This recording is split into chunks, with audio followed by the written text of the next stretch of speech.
الصدق والوفاء رب اشرح لي صدري ويسر لي أمري واحلل عقدة من لساني يفقهوا قولي ربي زدني علما وارزقني فهما أشهد أن لا إله إلا الله وحده لا شريك له وأشهد أن محمدا عبده ورسوله اللهم صل على سيدنا محمد وعلى آل سيدنا محمد قال الله تعالى في كتابه الكريم أعوذ بالله من الشيطان الرجيم بسم الله الرحمن الرحيم سبحان الذي أسرى بعبده ليلا من المسجد الحرام إلى المسجد الأقصى الذي باركنا حوله لنريه من آياتنا إنه هو السميع البصير صدق الله العظيم أما بعد. Jangan nak dipegang begini, tak nak dipegang. Yang kita hormati bersama Bapak Iswan Jati Kusuma selaku our principal, yang kita hormati para head yang bisa hadir, yang berkenan hadir, ada semua yang namanya Bu Handa, Bu Devi, Bu Naya, Pak Eko, Pak Amir, alhamdulillah. Yang saya hormati para dewan guru, semoga next time or next year menjadi anggota dewan. Amin. Ya. Ya. Tidak menutup kemungkinan ketika Pak Iswan nanti setelah pensiun bisa nyalon. Ya. Kita ketika belum terikat PNS bisa nyalon. Ya. Siapa itu? Yang saya banggakan, ini by the way disiarkan live Pak Ahyar. Ya, yang saya banggakan seluruh peserta didik SMA Negeri Sumatera Selatan. Yang alumni masih ya, merasa semangatnya terundang. Baik, pada kesempatan pagi yang barokah ini kami dipercaya oleh Pak Herman untuk menyampaikan tausiah al-Abad Isra wal Mi'raj. Jadi pada kesempatan pagi yang barokah ini saya akan menyampaikan tentang sejarah dan hikmah daripada sholat. Yang pertama yakni terkait tentang sejarah Isra wal Mi'raj. Jadi Bapak Ibu yang berbahagia semuanya, ya. Berbahagia kenapa saya undang, saya mention dengan berbahagia, semoga menjadi doa. Walaupun kata Pak Iswan tadi dompet masih merana. Ya, tapi yang side job yang lainnya insya Allah semoga tidak merana. Ya. Jadi jangan ini jadikan satu-satunya, harus ada side job yang lainnya. Tapi di sini tetap menjadi ibarat pohon itu pokoknya Pak Iswan. Yang lain itu hanya cabang ranting, masih besar tinggi. Baik, jadi ketika tahun ke-10 kenabian, Nabi Muhammad itu diangkat menjadi Nabi dan Rasul di usia berapa Bapak Ibu? Ya, 40 tahun. Jadi ketika tahun ke-10 kenabian berarti usia beliau adalah lebih kurang 50 tahun. Jadi ketika di tahun ke-10 kenabian, istri tercinta beliau Siti Khadijah radhiyallahu anha meninggal dunia. Kemudian berikutnya disusul oleh paman beliau Abu Thalib yang membela beliau ketika beliau mau dizalimi oleh orang kafir Quraisy. Abu Thalib di depan membela sehingga dengan wibawanya ya tidak jadi orang kafir Quraisy itu menzalimi menyakiti Nabi Muhammad sallallahu alaihi wasallam. Mati, meninggal. Nah, Allah Subhanahu wa taala melihat Rasulullah ini sedih. Makanya pada saat itu dikenal dengan istilah Amul Huzn. Am itu adalah tahun huzni, itu kesedihan. Ya, ada doa kan wal hazan, kesedihan. Jadi Allah Subhanahu wa taala menghibur Rasulullah sallallahu alaihi wasallam dengan Isra wal Mi'raj ini, tepatnya yakni di 27 Ramadan tahun ke-10 kenabian. Bapak Ibu yang berbahagia, salah ya. Bapak Ibu yang berbahagia. Jadi Allah hibur Rasulullah Sallallahu Alaihi Wasallam dengan jalan-jalan dengan rihlah. Ya, disebutkan dalam surat Al-Isra ayat 1, Subhanalladzi asra, maha suci Allah, asra memperjalankan hambanya minal masjidil haram, dari masjidil haram yang ada di Mekah, ilal masjidil aqsa, ke masjid Aqsa yang ada di Palestina. Alladzi barakna hawlahu, yang kami berkahi di sekitarnya, linuriyahu min ayatina, untuk menunjukkan tanda-tanda kebesaran aku, kata Allah. Ya, innahu huwas samiul basir, sesungguhnya Allah Subhanahu wa taala itu maha mendengar lagi maha melihat. Jadi perjalanan dari Mekah ke Palestina itu kalau dihitung lebih kurang adalah 1239 km. 1000 lihat di mana? Ibu Sri, sekayu Palembang berapa Ibu Sri? Mana Ibu Sri? Sri berapa? Ratusan.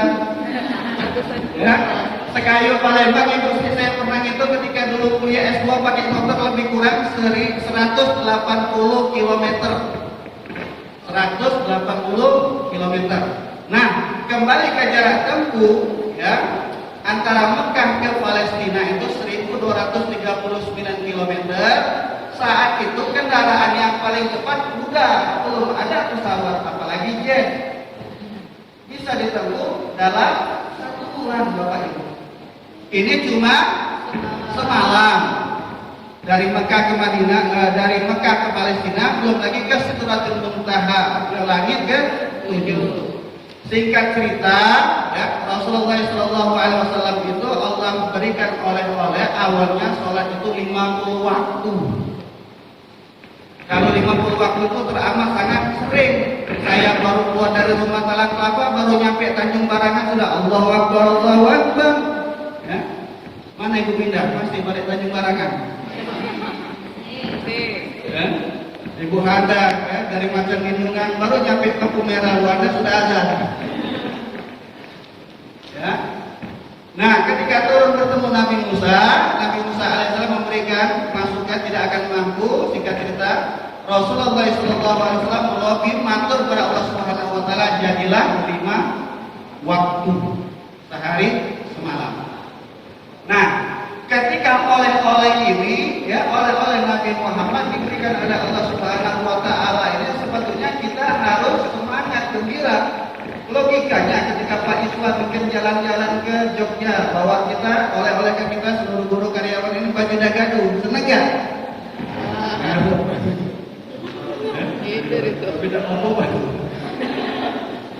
Ya, saya ya jalan-jalan bawa oleh-oleh untuk ibu saya, ya, baju ketika kepada PLPG di Semarang, semangat, ya, gembira ibu saya. Apalagi ini oleh-olehnya dari Allah Subhanahu Wa Taala, berupa sholat. Jadi kita harus semangat, ya. Jangan ketika Allah Akbar, sholat lagi. Benar kata Pak Hasan, ketika Allah Akbar, tinggalkan urusan dunia. Ya. Nanti bisa disambung setelah sholat. Ya. Jadi di ruangan kami itu Pak Awang itu Ustadz juga, kadang saya yang terlena, diajaknya. Ya. Ustadz awal. Kenapa? Karena Islam ini mempelajarinya adalah fardu ain, wajib bagi setiap personal. Bukan cuma guru agama, guru matematika, guru art, ya. Semuanya wajib paham dengan kafah menyeluruh. Baik Bapak Ibu yang berbahagia, itu oleh-olehnya, ya. Ya. Jadi mungkin bisa jadi ketika teman-teman itu jalan-jalan untuk mengembirakan temannya, bolehlah sesekali bawa oleh-oleh. Intinya jangan sampai melupakan. Ya. Ibarat kata ketika mungkin ke sana kantungan kunci, ya, gantungan kunci biasanya jadi oleh-oleh teman-teman dari Malaysia, dari mana-mana. Jadilah, ya. Iya, gantungan kunci jadilah. Oke, yang kedua, hikmah yang harus kita petik adalah sholat itu dapat mencegah perbuatan keji dan disebutkan a'udzubillahi minasyaitonir rajim, inna sholata tanha 'anil fahsya'i wal munkar. Sesungguhnya sholat itu mencegah dari perbuatan keji dan munkar. Bapak Ibu, kalau memang benar-benar kita melaksanakan sholat itu bukan hanya sekedar ya rukuk sujud, kata orang Jawa itu tonggang tungging, ya. Benar nggak Pak Amir? Ya. Pak Amir lah yang ngomong. Itu akan membekas. Tidak akan ada terjadi kejadian seorang menantu meracuni ibu mertuanya dengan racun biawak. Ya, baca ibu tergres. Pekan ini di Tulung Selatan.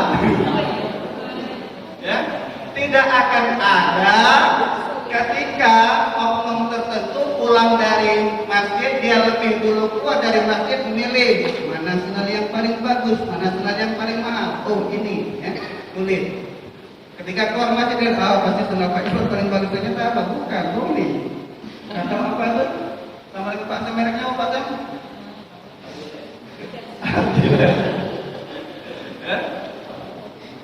Tidak akan ada. Kemudian wal munkar, ya, kemungkaran tidak akan kita berubah munkar, keburukan-keburukan. Artinya, ya, ketika kita sudah melaksanakan sholat 5 waktu ini, hendaknya diinternalisasikan dalam diri kita. Jangan sampai hanya sebatas rutinitas, ya. Harus memang kita maknai. Jadi ketika sudah kita melaksanakan sholat, wah, ya, saya berusaha, walaupun sebetulnya kita ini insan mahal khata' wan nisyan. Manusia itu tempat salah dan lupa. Kalau selalu salah, setan. Bolehlah teman kita kalau selalu salah panggil, setan. Kalau selalu benar, malaikat. Kita ini bainahuma di antara setan dan malaikat. Ya. Jadi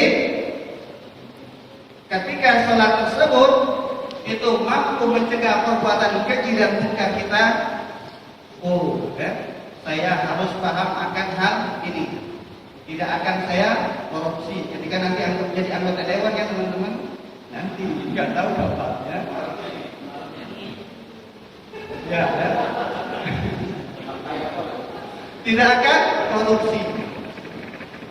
Ketika jadi Pak RT, ya, di tempat kami rumah nanti pemilihan RT ada bantuan-bantuan dikit-dikit itu, berusaha marah pelan-pelan alhamdulillah itu oknum, jangan. Hendaklah kita jadikan hal itu adalah amanah. Termasuk mohon maaf itu kepala sekolah amanah. Iya. Baik Bapak Ibu yang berbahagia, yang ketiga, by the way, Pak Herman sampai jam berapa Pak Herman? Ini jam 8 lebih 15. Sampai jam apa? Jam 4.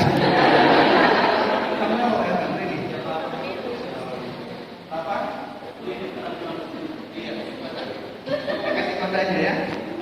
Baik, kita lanjutkan manfaat yang ketiga Bapak Ibu yang berbahagia, ya. Jadi hikmah daripada sholat, manfaat yang keduanya adalah persatuan, ya. Dalam sholat ketika mengangkat takbir Allahu Akbar, bola dia padang nggak bisa direvisi Allah nan jadab, ya. Kata Bu Agi, Allah gede amat, gede tenang, nggak bisa direvisi. Sampai pun orang Amerika nggak bisa merubah, ya. My God is bad, is biggest. Iya, walaupun sudah pakai komparatif Inggris bertri, nggak bisa, ya. Jadi dia tetap harus bersama Allahu Akbar, persatuannya. Ketika menghadap kiblatnya sama-sama menghadap kiblat ke Ka'bah. Patokan kita itu Bapak Ibu Ka'bah yang ada di Masjidil Haram Mekah. Ketepatan saja ketika kita berada di Indonesia bagian timur ini menghadap ke barat posisinya. Wah, ini tahun 2021 deh, resolusi 2021 ya, menghadap Ka'bah timur. Nah, gila ya, terus ya. Iya. Terima nggak Bapak Ibu sholatnya?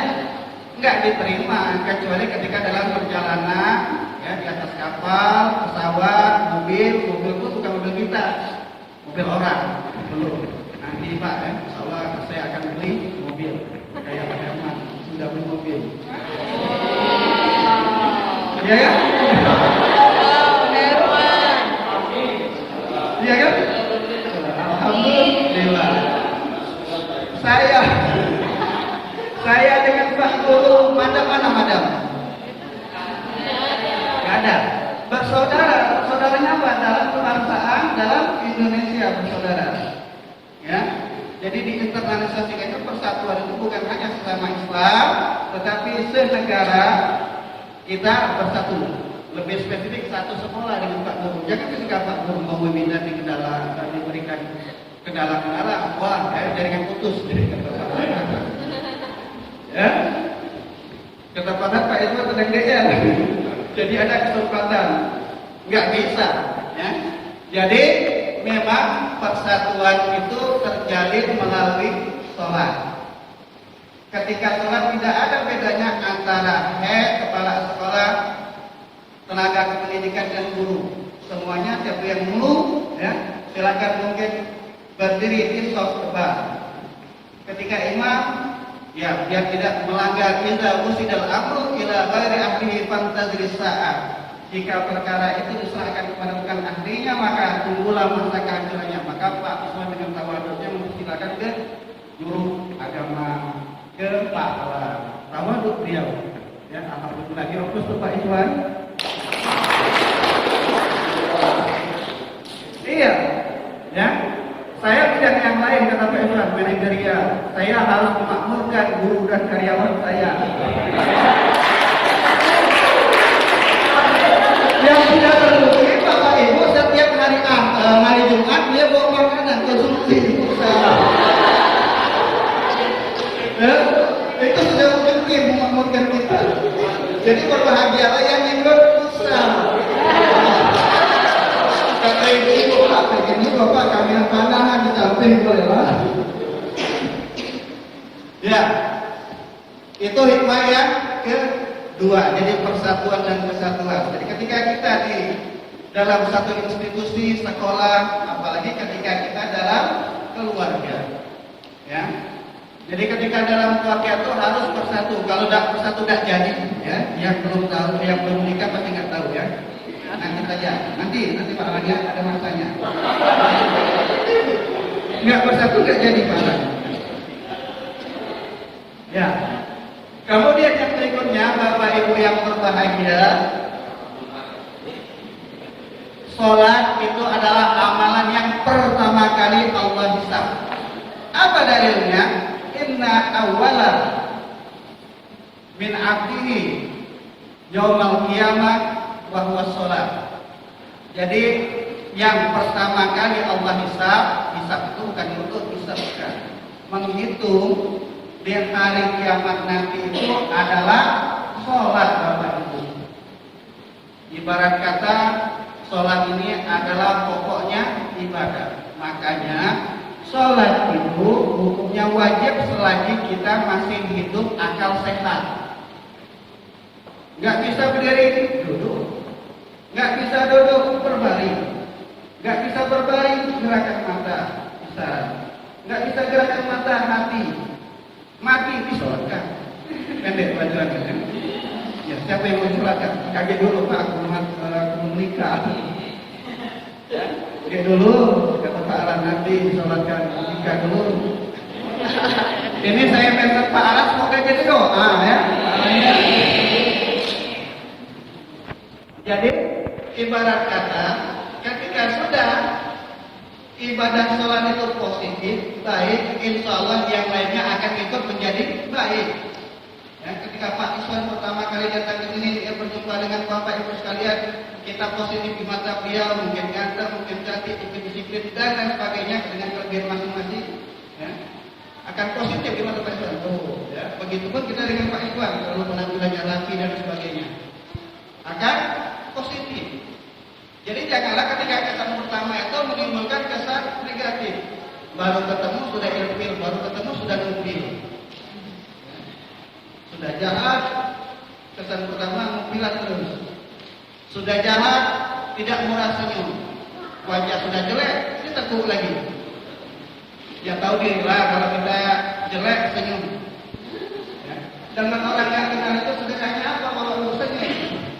Dengan Pak Guru senyum, kan Pak Guru sudah kenal dengan sekarang. Ya, Bapak Ibu yang berbahagia, jadi itulah ya yang harus kita maknai. Segelintir saja yang bisa saya sampaikan. Nanti barang kata kelas itu kalau ini bertemu akan membayar. Jadi sejarahnya yang pertama tadi seperti itu. Kemudian hikmah yang harus kita petik.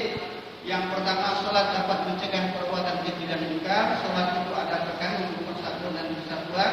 Kemudian sholat itu adalah amalan yang pertama kali Allah Subhanahu wa Ta'ala bisa bersatu. Itu saja. Bapak Ibu yang berbahagia, mohon maaf atas segala kekurangannya kepada Allah Subhanahu wa Ta'ala. Saya mohon ampun. Sebelum ditutup, wadiah penjualan tomat, penjualan simpang 4. Kalau memang kita merasa terpanggil menjadi umat Nabi Muhammad, laksanakanlah sholat, insya Allah selamat. Balik lagi. Itu saja. Terima kasih. Akhirat. Assalamualaikum warahmatullahi wabarakatuh.